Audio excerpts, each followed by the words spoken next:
ஜீ தமிழ் நேயர்களுக்கு காலை வணக்கம். நம்ம இன்னைக்கு பார்க்க போற மருத்துவம் வந்து தலை அரிப்பு. தலை அரிப்புனா நிறைய பெண்கள் வந்து தலையை சொரிஞ்சிட்டே இருப்பாங்க. தலைக்குள்ள ஒண்ணுமே இருக்காது, பேன் இருக்காது, ஒன்றும் இருக்காது. அந்த டேண்ட்ரஃப்ன்ற அந்த பொடுகும் இருக்காது, அந்த தலையில புண்ணும் இருக்காது. ஆனா தலை மட்டும் அரிச்சுக்கிட்டே இருக்கும். அவங்க வந்து ஏன் தலை சொரியிறன்னு அவங்களுக்கே தெரியாம தலையெல்லாம் பார்ப்பாங்க பிரிச்சு. அவங்க அம்மா பிரிச்சு பார்த்தா தலையில எந்த ஒரு புண்ணும் கிடையாது, வேற எந்த பேனும் இல்லை. ஆனா அரிப்பு மட்டும் இருக்குன்னா சத்து பற்றாக்குறையில் ஏற்படுறது. சத்து பற்றாக்குறையில் ஏற்படுறதால தான் தலையில அரிப்பு ஏற்படுது. தலைக்கு தேவையான ரத்தம் போகாதால, கீழே போன ரத்தம் மேலே போகணும். நம்ம உடம்புல ரத்தம் எல்லாமே வந்து கீழே போயிட்டு மேலே திரும்பி வர முடியாம நிறைய பேருக்கு வெரிகோஸ் நோய் வந்துடுது. ஆனா தலைக்கு போலனும் தலையில வந்து தலைவலி வந்துடுது, தலையில அரிப்பு வந்துடுது, தலையில அந்த முடிகள் கொட்ட ஆரம்பிச்சிருது. முடி கொட்டும் போது அரிப்பு ஏற்படும். அரிப்பு இருக்குமே தவிர ஆனா எந்த ஒரு இதுவும் இருக்காது. அங்க நல்லா தான் இருக்க முடியும், ஆனா கொட்டிக்கிட்டே இருக்கும், அரிப்பு வந்துகிட்டே இருக்கும். இந்த அரிப்புகளை வந்து சரி செய்யக்கூடிய மருந்து தான் நம்ம இப்ப பார்க்க போறோம். இதுல முக்கியமா வந்து மல்லிகைப்பூ, ஜாதி மல்லின்னு சொல்லுவோம். மல்லிகையில வந்து குண்டு மல்லி கிடையாது, இது ஜாதி மல்லி.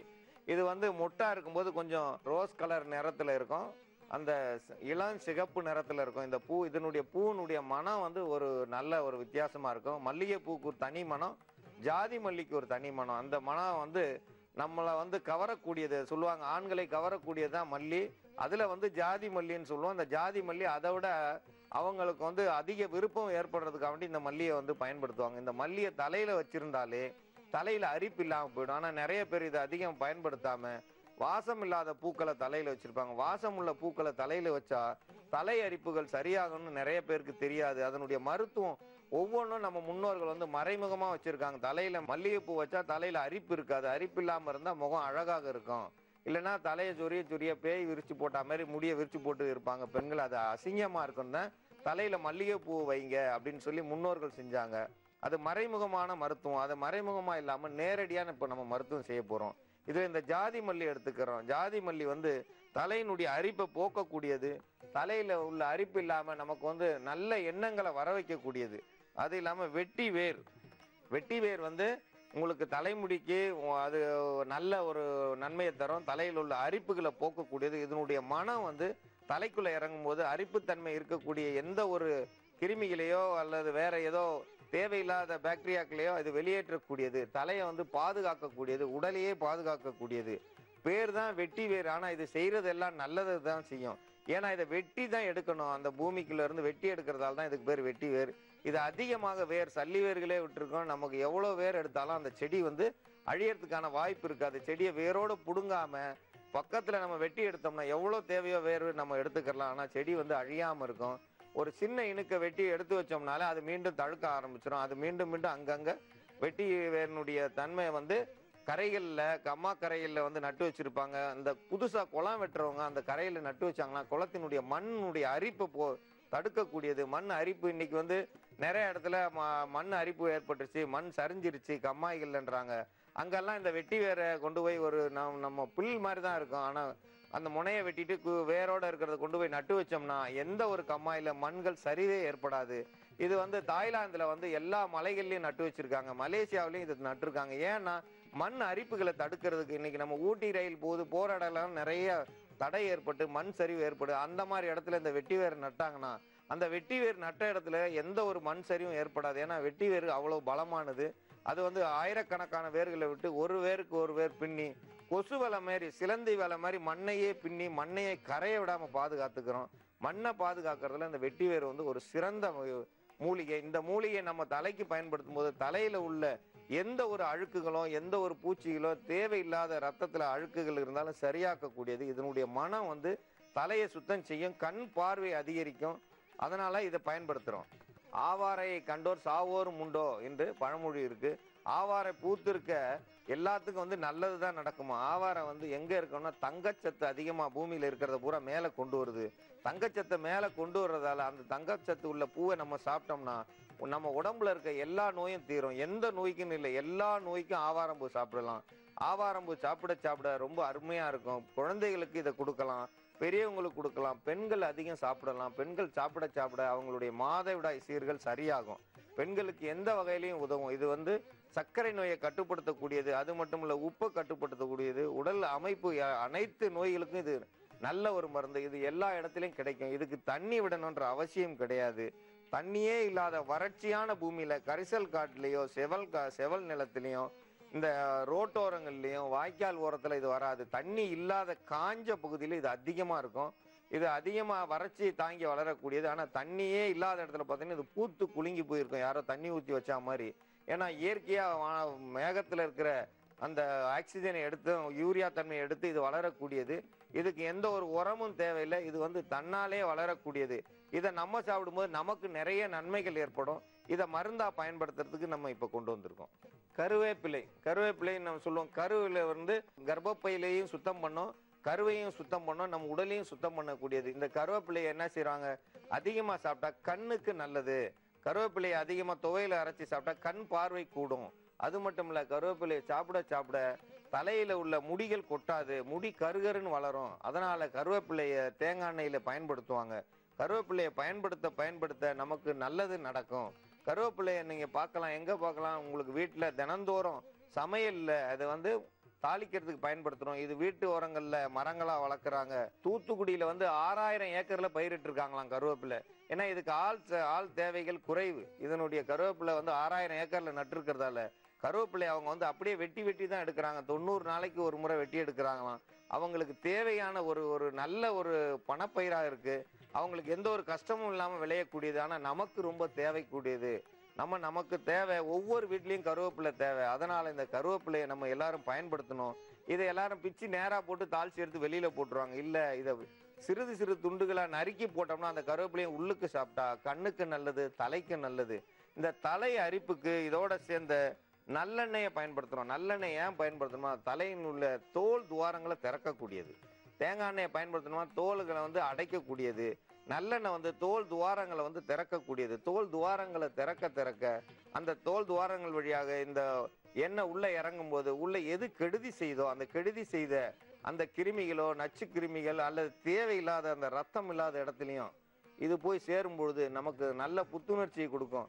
ஏன் அந்த நாளில் சனிக்கிழமை தோறும் நல்லெண்ணெய் தேய்ச்சி குளிச்சாங்கன்னா உடல் சூடு, அதிக சூடு, அந்த அதிக சூடை வந்து கட்டுப்படுத்த நல்லெண்ணெயை தலையில தேய்ச்சி நல்லா அடிச்சு இறக்குனாங்கன்னா, நீங்க குற்றாலத்துக்கு போனீங்கன்னா எண்ணெய் வாங்கி கொடுத்தா தலையில அடிச்சா வாய்க்குள்ள இறங்கும் எண்ணெய். அந்த அளவுக்கு தலைக்குள்ள அடிச்சு இறக்கும் போது உள்ள இறங்குதுன்னா அப்ப நேரடியா ஓட்டை இருக்கிற மாதிரி வரும். ஆனா ஓட்டையே கிடையாது. ஆனா தோல் துவாரங்கள் வழியா உள்ள இறங்கி தொண்டைக்குழி வழியா அந்த நல்லெண்ணெய் இறங்குறத நீங்க பார்க்கலாம். குற்றாலத்துல எண்ணெய் தேய்ச்சாங்கன்னா நீங்க பார்க்கலாம். அது வந்து உள்ள இறங்கும். இறங்க உடல் குளிர்ச்சியை கொடுக்கும், அதிக சூட்டை குறைக்கக்கூடியது. இந்த நல்லெண்ணெயை தலைக்கு தேய்ச்சிட்டு வந்தோம்னா அரிப்பு குறையும்.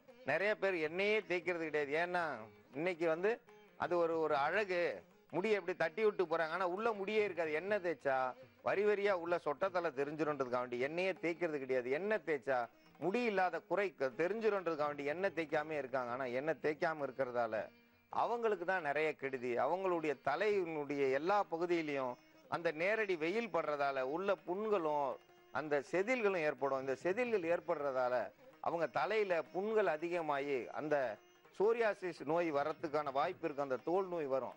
அதனால இந்த தலை அரிப்பை வந்து சரி செய்யக்கூடிய மருந்து இப்ப நம்ம தலை அரிப்புக்கு வந்து நல்லெண்ணெயை பயன்படுத்துறோம். இந்த நல்லெண்ணெயை முதல்ல வந்து நம்ம எடுத்துக்கிறோம். அடுப்புல நம்ம வடச்சட்டியில நல்லெண்ணெயை ஊத்திட்டு அதுக்கடுத்து நம்ம வந்து ஆவாரம் பூ வந்து குறைந்தது ஒரு 5 கிராம் அளவுக்கு எடுத்துக்கிட்டா போதும். இது வந்து பருமன் அதிகமா இருக்கும், இதனுடைய அடர்த்தி அதிகமா இருக்கும். அதனால ஒரு 5 கிராம் அளவுக்கு எடுத்துட்டா போதும். மல்லிகைப்பூ, அதே மாதிரி மல்லிகைப்பூ ஒரு 5 கிராம் அளவுக்கு எடுத்துட்டா போதும். மல்லிகைப்பூன்ற ஜாதி மல்லியை வந்து ஒரு 5 கிராம் அளவுக்கு எடுத்துட்டா போதும். ஜாதி மல்லி, வெட்டி வேர், அதே மாதிரி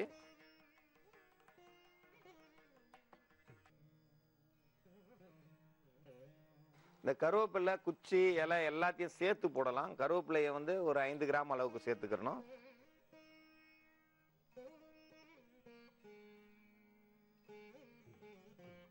இந்த இலை சூட்லயே இந்த கருவேப்பிலையை போட்டா போதும். இல்லைன்னா அதனுடைய பொரியிற தன்மை வந்து நம்ம கண் பார்வையில பட்டுரும். கண் விழிக்குள்ள பட்டுச்சுன்னா கண் பார்வை போயிடும். எண்ணெய் வேணா காஞ்ச எண்ணெயினுடைய வேகம் வந்து அதிகமா இருக்கும். கண்ணில் படாம நம்ம கவனமா செய்யணும்.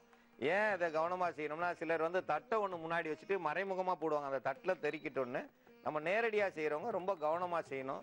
அது இதமான சூட்லேயே அரை வேக்காட்லேயே போதுமானது. இது அரை வேக்காடு வெந்ததுக்கு அப்புறம் இதை எடுத்து அப்படியே ஒரு கண்ணாடி பாட்டிலில் போட்டு நம்ம அப்படியே வெயில்லையும் வச்சுக்கலாம், எவ்வளோ நாள் வேணாலும் வச்சிருக்கலாம். இதை எப்போ தேவையோ அந்த நேரத்தில் நம்ம தலைக்கு தேய்ச்சோம்னா தலையினுடைய அரிப்பு குறையும். நுண்கிருமிகள் வந்து அதனுடைய தன்மையை குறைச்சிக்கிறோம். இதனுடைய வாசம் இருக்கு பார்த்தீங்கன்னா, மல்லிகைப்பூ வாசமோ வெட்டி வேறு வாசமோ அது உள்ளே இறங்கும்போது எந்த ஒரு பூச்சியோ எதுவாக என்ன சொல்லுவாங்க, புழு வெட்டுன்னு சொல்லுவாங்க. அந்த புழு வெட்டு கூட மயங்கி அது தன்னால் சரியாயிடும். இந்த புழு வெட்டுக்களையும் சரியாக்கக்கூடியது இது. அது மட்டும் இல்லை, ஆவாரம்பூ நம்ம சேர்க்குறோம். அந்த ஆவாரம்பூ தன்மையினுடைய துவர்ப்பு தன்மை, இந்த துவர்ப்பு தன்மை போய் சேரும்பொழுது தலைமுடி வந்து இன்னும் அதிகமாக வளரக்கூடியது. கருவேப்பிலையை அரைச்சி சாதாரணமாக நம்ம தலையில் தேய்ச்சிட்டு வந்தாலே முடி வளர ஆரம்பிச்சிடும். அந்த அளவுக்கு கருவேப்பிலைக்கு வந்து கருவேப்பிலை, அது நம்ம சாதாரண வேப்பிலையில வந்து இந்த கருவேப்பிலை அந்த கருப்பு நிறமாக அதிக அளவு இருக்கிறதால தான் இதுக்கு கருவேப்பிலைன்னு சொல்கிறோம். இந்த எண்ணெயில் காய்ச்சி எடுத்ததை நம்ம வந்து இன்னைக்கு வந்து நம்ம ஜாதி மல்லிப்பூ வெட்டி வேர், நம்ம ஜாதி மல்லிப்பூ 10 கிராமும், வெட்டி வேர் ஒரு 10 கிராமும், ஆவாரம்பூ ஒரு 5 கிராமு, கருவேப்பிலை ஒரு 5 கிராம், இது கலந்த கலவையை சேர்த்து நல்லெண்ணெயில் காய்ச்சி எடுத்திருக்கோம். நம்ம தேவைக்கேற்ப எண்ணெயை எடுத்துக்கலாம். இந்த எண்ணெயோட சேர்த்து தேவைன்னா கொஞ்சம் தேங்காய் எண்ணெயை சேர்க்கலாம். ஆனால் அந்த தேங்காய் எண்ணெயை சேர்க்காம தலையில் தேய்ச்சாதான் அரிப்பு சரியாகும். சாதாரணமாக எல்லா நாளும் தேய்க்கணும்னா தேங்காய் எண்ணெய் சேர்க்கணும். இது தலை அரிப்பு இருக்கிறவங்க கண்டிப்பாக இந்த நல்லெண்ணெயில் காய்ச்சினதே போதுமானது. இதை தினந்தோறும் தேய்ச்சா ஒரு 7 நாளில் அந்த தலையில் அரிப்பே இருக்காது. தலையில் அரிப்புன்ற பேச்சுக்கே இடம் இருக்காது. வெறும்ன அரிப்பு, எனக்கு உள்ள வந்து பொடுகு இருக்கு, அந்த இதெல்லாம் இல்லை. சாதாரண தலை அரிப்பு 7 நாளில் சரியாகக்கூடியது. இதை வந்து எல்லாரும் பயன்படுத்தலாம். இந்த நம்ம வடிகட்டி இருக்கோம், இந்த வடிகட்டாமல் அதை அப்படியே மீண்டும் அதில் கொஞ்சம் நல்லெண்ணெய் ஊற்றி அப்படியே ஒரு பாட்டிலில் கண்ணாடி பாட்டிலில் வச்சுருந்தோம்னா அந்த எண்ணெயும் இதனுடைய தன்மையை கொண்டு வந்துடும். சிறுக சிறுக அதில் அதனுடைய வேரினுடைய தன்மை எல்லாம் முழுமையாக வந்துடும். அதை மீண்டும் நமக்கு தலைக்கு தேய்க்க எல்லாரும் பயன்படுத்தினா யாருக்கும் தலைமுடி கொட்டாது. முதல்ல கொட்டுறது நிற்க ஆரம்பிச்சிடும். தலையினுடைய அரிப்பு கட்டுப்படும். இதனுடைய எண்ணெயினுடைய வாசமே வந்து நல்ல ஒரு வாசம். ஏன்னா ஜாதி மல்லியினுடைய வாசமும் வெட்டி வேரினுடைய வாசமும் சேர்ந்து ஒன்று சேர்ந்து அது ஒரு வகையான வாசம், நல்ல ஒரு மனம் இருக்கும். சிலர் பார்த்தீங்கன்னா எண்ணெய் தேய்ச்சாலே ஒரு நாத்தம் எடுக்கிற மாதிரி இருக்கும் தலையில். இன்னைக்கு வந்து அதிக அளவு சென்ட்டுகளை பயன்படுத்தி தலையில் தேய்ச்சது தலைவலி வந்துடும். அடுத்தவங்களுக்கு தலைவலி வந்துடும். நமக்கு வருதோ இல்லையோ அடுத்தவங்களுக்கு வந்துடும். அந்த அளவுக்கு அந்த வாசம் இருக்கும். அது மாதிரி இல்லாமல் இது அடுத்தவங்களுக்கும் கெடுதி செய்யாது, நமக்கும் கெடுதி செய்யாது. இந்த எண்ணெயை பயன்படுத்துகிறவங்க சிறுவர்களாக இருக்கட்டும் பெரியவங்களாக இருக்கட்டும் யார் வேணாலும் தலைக்கு தேய்க்கலாம். இதை பகல் நேரத்தில் தேய்ச்சிடணும், இரவு நேரத்தில் தேய்க்க வேண்டாம். இரவு நேரத்தில் தேய்ச்சோம்னா நல்லெண்ணெய் வந்து அதிக குளிர்ச்சி. இரவு நேரத்தில் தேய்க்காம காலையில் நம்ம பள்ளிக்கூடம் போகும்போதோ அல்லது வேலைக்கு போகும்போது இது தேய்ச்சிட்டு போனாங்கன்னா தலையில் அரிப்பு இருக்காது. தலை அரிப்பு சரியாக முகம் வந்து அழகாயிடும். தலைக்கு கையே போகக்கூடாது. தலையில் போய் கையை வச்சு இப்படி சொரிஞ்சோம்னா எதிர்க்க இருக்கிறவங்களுக்கு பார்க்க உங்கள் கையில் கை கொடுப்பாங்க, வாங்க அவங்க கை கொடுக்குறோன்னா கையை கொடுக்க மாட்டாங்க. நீ சொரிஞ்சிருக்கிற அந்த நகத்தில் வந்து தலையில் உள்ள பொடுகுகள் வந்திருக்கும். அது வந்து அடுத்தவங்களுக்கு தோல் நோயாக மாறும். முதல்ல தலையில் தான் வரும், அந்த பொடுகு மாதிரி வரும். அதுக்கடுத்து பார்த்தீங்கன்னா 2 முட்டியிலையும் வந்துடும். அந்த 2 முட்டியிலையும் வந்துச்சுன்னா அதுக்கப்புறம் தோல் நோய் உடம்பு முழுவதும் வந்துடும். அந்த தோல் நோய் வர்றதுக்கு காரணம், முழுமையான காரணம் மலச்சிக்கல். இந்த மலச்சிக்கல் எல்லாத்துக்கும் காரணம். அந்த மலச்சிக்கலை சரி பண்ணால் தலை அரிப்புலேருந்து சரியாகும். தலை அரிப்பு சரியாக்கணும்னா அந்த மலச்சிக்கலை தீக்கணும். மலச்சிக்கலுக்கு பழங்கள் சாப்பிடுங்க, நல்ல வாழைப்பழங்கள் சாப்பிடுங்க, செவ்வாழைப்பழம் சாப்பிடுங்க. தலை அரிப்பு இருக்காது. அதுக்கும் சம்பந்தம் இல்லை. இங்கே அடித்தா அங்கே வலிக்குதுன்னு அதே மாதிரி இல்லை. மலச்சிக்கல் இருந்தால் உடம்பு முழுவதும் கெட்டு போயிடும். உடலை காப்பாற்றணும்னா மலச்சிக்கலை காப்பாற்றணும். தலை அரிப்பும் சரியாகும். இல்லை மலச்சிக்கல் அப்படியே இருந்துச்சா மீண்டும் 3 நாளுக்கு அப்புறம் 7 நாளுக்கு அப்புறம் மீண்டும் அரிக்க தான் செய்யும். ஏன்னா கீழே அந்த மலச்சிக்கல் கழியாமல் இருந்தால் அதனுடைய வாசங்கள் அதனுடைய துர்நாற்றங்கள் உடலில் ரத்தத்தில் பரவி மீண்டும் தலைக்கு போயிடும். எங்கே கீழே நெருப்பு வச்சா எப்படி மேலே போகுதோ அதேமாரி கீழே உள்ள அந்த துர்நாற்றம் வந்து தலைக்கு போயிடும். தலைக்கு போனால் தலை அரிக்க ஆரம்பிச்சிடும். சிலருடைய தலையை வந்து சொரிஞ்சிட்டாலே அந்த தலையினுடைய நாற்றம் தாங்க முடியலன்னு அவங்களே சொல்கிறாங்க. ஏன் சொல்கிறாங்கன்னா அவங்களுக்கு வந்து சரியான முறையில் குடல்கள் சுத்தமாகலை. நல்ல உணவுகள் எடுக்கணும். நல்ல உணவுகள் எடுத்தால் தான் முடி வளரும். முடி வளரணும்னா நல்ல உணவுகள் எடுக்கணும். இயற்கை உணவுகள் எடுங்க. இயற்கை உணவு சாப்பிட உங்களுடைய கண் பார்வை கூடும், முடியினுடைய அடர்த்தி கூடும், முடியினுடைய நிகழம் கூடும். முந்தியெல்லாம் பார்த்தோம்னா எல்லாருக்கும் பார்த்தா கெண்டக்கால் கிட்ட இருக்க முடி இன்னைக்கு பார்த்தீங்கன்னா கழுத்தில் இருக்குது, இல்லைன்னா மேலே இருக்குது, மொத்தமாக கிராப் ஒட்டிடுறாங்க. ஏன் அந்த தலையில் முடி இல்லாமல் இருக்குன்னா உணவு பழக்கம். இந்த உணவு பழக்கங்களை சரி பண்ணணும். தலை அரிப்புகளை சரி செய்யணும். தலை அரிப்பை சரி செய்யணும்னா இந்த எண்ணெயை பயன்படுத்தணும். இந்த எண்ணெயை பயன்படுத்துகிற எல்லாருக்கும் வந்து தலை அரிப்புன்ற பேச்சுக்கே இடம் இருக்காது. 7 நாளில் தலை அரிப்பு சரியாகும். அதனால் இதை எல்லோரும் பயன்படுத்தி பயன்பெற வேண்டும் என்று கேட்டுக்கொள். இன்னைக்கு நம்ம பார்க்க போகிற மருந்து இடு மருந்துன்னு சொல்லுவாங்க. அந்த இடு மருந்தை நம்ம வெளியேற்றக்கூடிய ஒரு மருத்துவம். இடு மருந்துன்னா வசியப்படுத்துகிற மருந்து. இடு மருந்து கிராமத்தில் தான் இருக்குன்னு பார்த்தேன். இப்போ நகர்ப்புறங்கள் அதிகமாக இருக்குது. இது ஆந்திராவில் வந்து அதிகமாக இருக்குது. இதனால் அவங்க நிறைய பேர் இறந்துடுறாங்க. இடு மருந்துன்னா ஒருத்தரை வசியப்படுத்துறது. நம்ம கணவனை வசியப்படுத்தணும்னு நினச்சி மனைவி போய் அடுத்தவங்ககிட்ட இந்த மருந்தை வாங்கிட்டு வந்து அவங்களுக்கு கறி குழம்புல தான் இதை கொடுப்பாங்க. இந்த கறி குழம்புல கொடுத்துட்டாங்கன்னா அந்த குழம்புல அவங்க சாப்பிட்டவங்களுக்கு அது வயிற்றுக்குள்ளே போய் ஒரு மூளையில் ஒட்டி அந்த குடலில் புண்ணாக்கிரும். அந்த குடல் புண்ணு இருக்கும்போது உடம்பு கொஞ்சம் ஒரு மாதிரியா இருக்கும், மூளை ஒரு மாதிரி கொஞ்சம் மந்தமாக இருக்கிற நேரத்தில் அடுத்தவங்க சொல்கிறத அவங்க கேட்கும்படியாயிரும். அப்போ அடுத்தவங்க யார் சொல்லுவாங்க? கூட இருக்கிற மனைவி சொல்லுவாங்க, நான் என் சொல் பேச்சை பூரா கேட்க வச்சிட்டேன் பார்த்தியா அப்படின்னு அவங்க நினச்சிருப்பாங்க. ஆனால் அவருக்கு உள்ள வயத்துக்குள்ள புண்ணு வந்தது அவருக்கு தான் தெரியும், இவங்களுக்கு தெரியாது. புளி வந்து உடல்ல எந்த ஒரு அழுக்கு பொருளையும் நிற்க விடாது, தேவையில்லாத பொருள்களையும் வெளியேற்றிடும். அதனால தான் புளியை பயன்படுத்தியிருக்காங்க. கறி குழம்புல அவங்க புளி ஊற்ற மாட்டாங்க. புளி ஊற்றாம அந்த மருந்துகளை சேர்த்து வச்சதால குடல்ல ஒட்டி அவங்களுடைய சிந்திக்கிற திறமை போய் அவங்களுடைய முழு திறமையும் போய் ஏதோ ஒரு செக்கு மாடு மாதிரி சுத்தின இடத்தையே சுத்திக்கிட்டு இருப்பாங்க. அதை வந்து அவங்க ஒரு பெருமையா நினைச்சிருப்பாங்க, நாங்க வந்து கட்டுப்படுத்திட்டோன்னு. கட்டுப்படுத்த முடியாது யாராலையும். அது தெய்வம் தான் நம்மளை கட்டுப்படுத்த முடியுமே தவிர எந்த ஒரு மனிதனும் குறிப்பிட்ட நாளுக்கு மேல அது தன்னால வழியில வந்துடும். எப்படி சூரியன் மேகத்துக்குள்ள எவ்வளவு நேரம் இருக்கும், அது மேகத்தை களைய சிறிது நேரம் போதும், அதுக்கப்புறம் அதனுடைய முழு பிரகாசமும் வெளியில வந்துடும். அந்த மாதிரி தான் இந்த ஒரு இடுமருந்து வச்சவங்களுக்கும் அவங்க அதுக்கப்புறம் அவங்கள யாராலையும் கட்டுப்படுத்த முடியாது. அவங்களுடைய சொந்த புத்திக்கு வந்துருவாங்க. வச்சவங்களுக்கு தான் அது வினை, செய்தாருக்கு செய்த வினை. அந்த மருந்துகளை வெளியேற்றணும்னு நிறைய பேர் பாடுபடுறாங்க, நிறைய செலவழிக்கிறாங்க. அதுக்கான சுலபமான மருந்து நமது நாட்டிலேயே கிடைக்கக்கூடிய மஞ்சனத்தி கரிசக்காட்டில் அதிக அளவு கிடைக்கும். இதை வந்து குயில்கள் அதிகமாக சாப்பிடும். இதை வந்து பெரிய ரகம் தான் நோனி. நம்ம நாட்டில் கிடைக்கிறது நுணா. இந்த நுணாவை நம்ம சாப்பிட்டோம்னா வயிற்றுக்குள்ளே இருக்கிற இடு மருந்தானது தானாக வெளியாகும். இந்த நுணாவை வந்து இடித்து எந்த வகையில் வேணாலும் நம்ம சாப்பிடலாம். நம்ம சாப்பிடும்பொழுது எவ்வளவு அவங்களுக்கு வயிற்றுக்குள்ள வேதனை இருந்தாலும் அந்த வயிற்று வலி, இடு மருந்தால் வர வயிற்று வலியானது கொடுமையாக இருக்கும். அவங்களால நேராக கூட நிற்க முடியாது, வளைஞ்சு நிற்பாங்க, சுருண்டு படுத்திருப்பாங்க, வெளியில் சொல்ல முடியாது, அந்த அளவுக்கு இருக்கும். இந்த மஞ்சனத்தி இலையையும் அதனுடைய காய்களையும் லேசாக இடிக்கலாம், இல்லைன்னா மொத்தமாக போட்டு வேக வைக்கலாம். சிறுவர்கள் அன்னைக்கு விளையாட்டா இந்த மஞ்சனத்தி காய் எடுத்து சுடு மணலுக்குள்ளே உள்ளே பிதைச்சி வச்சுட்டு மறுநாள் வந்து அதை தோண்டி பார்த்தா அது வெந்து போய் வெம்பி போய் பழுத்து இருக்கும். அதை சாப்பிட்டா சிறிதளவு இனிப்பும் புளிப்பும் கார்ப்பும் இருக்கும். இதை சாப்பிட்டா உடம்புக்கு நல்லது, தவறு வராது. வயிற்றுக்குள்ளே இருக்கிற உபாதைகளை வெளியேற்றுறதுல இது ஒரு தலை சிறந்த மருந்து. மஞ்சனத்தி இலை கொழுப்புக்களை கரையக்கூடியது, உடலில் உள்ள சத்துக்களை மட்டும் கூட்டம், தேவையில்லாத கொழுப்புக்களை கரைக்கும் இந்த மஞ்சனத்தி, இந்த நுணான்றது. இந்த நுணாவை தான் நம்ம எல்லாரும் வந்து சாதாரணமாக நம்ம காட்டோரத்தில் இருக்கன்னு வெட்டி விறகு எரிச்சிடுறோம். இதனுடைய பயன்கள் யாருக்கும் தெரியல. இந்த மஞ்சனத்தினுடைய காய்களையும் இலைகளையும் பயன்படுத்தி இப்போ மருத்துவத்தை பார்ப்போம். மஞ்சனத்தி காய் ஒரு 5 காய் எடுத்துக்கிட்டா போதும் ஒரு ஆளுக்கு. அந்த 5 காயோடையும் ஒரு 200 மில்லி தண்ணி சேர்த்துக்குங்க. அந்த தண்ணியில் இந்த மஞ்சனத்தி காயை நல்லா வேக விடுங்க. அதனுடைய இலைகள் ஒரு 2 இலையை கூட கிள்ளி போடுங்க. 2ஐயும் நல்லா வெந்ததுக்கப்புறம் அதை வடிகட்டி வெல்லம் சேர்த்து குடித்தோம்னா ருசியாகவும் இருக்கும். வயிற்றுக்குள்ளே இருக்கிற இடு மருந்து வெளியாகும். இடு மருந்தால் அவதிக்குள்ளான அந்த இடங்கள் உள்ள புண்கள் ஆற ஆரம்பிக்கும். யாருக்கும் வச்சு யாரும் கட்டுப்பட மாட்டாங்க. அதனால் கண்டிப்பாக அந்த இடுமருந்து யாரும் கொடுக்குறாங்கன்னா வாங்காதீங்க. வாங்கி வம்பா நீங்களே உங்கள் தலையில் மண்ணை வாரி போட்டுக்கிறாதீங்க. உங்கள் கணவருக்கு கொடுக்குறேன்னா அதுக்கடுத்து உங்களுக்கு வந்து தான் கஷ்டம். அவங்கள வந்து கஷ்டப்படுத்தாதீங்க. இடுமருந்து சாப்பிட்டவங்களுக்கு குடலில் வந்து வலி அதிகமாகி யோசிக்கிற திறமை போயிடும். நரம்பு மண்டலங்கள் அதிகமாக பாதிப்பாகி சுருண்டே விழுந்துருவாங்க. சுடு சாம்பலை அள்ளி வயிற்றில் அடி வயிற்றில் வச்சு கட்டுவாங்க. அந்த வலிக்கு அப்பையும் கட்டுப்படாது. இது போல் பல முறை செஞ்சுட்டு கடைசியில் அதை அறுவை சிகிச்சை மூலமாக தான் எடுப்பாங்க.